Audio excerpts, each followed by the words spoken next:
बिस्मिल्लाहिर्रहमानिर्रहीम। शहदाए उहद को अपनी जियारत से मुशर्रफ फरमाया।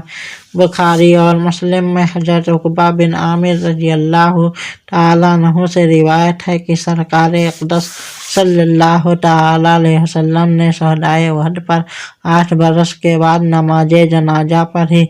हज़रत मुल्ला अली कारी रहमतुल्लाहि ताला अलैह मिरकात में फरमाते हैं कि या हुजूर सल्लल्लाहु ताला अलैहि वसल्लम या शहदाए उहद की खुसूसियात में से है कि आपने 8 बरस के बाद उन पर नमाज जनाजा पढ़ी। गोया आप जिंदों और मुर्दों को रुखसत फरमा रहे हैं। शहदाए उहद को अपनी जियारत से मुशर्रफ फरमाने के बाद लौटे तो मिंबर पर रौनक अफरोज हुए और फरमाया, मैं तुमसे पहले जा रहा हूँ।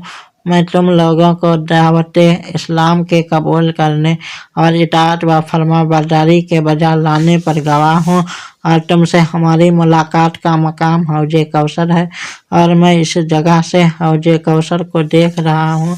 और फरमाया, इन्नी कद आतैत महफाती है खजायनिल अर्द, यानी बेशक मुझको जमीन की खजानों की कुंजियाँ दी गई हैं।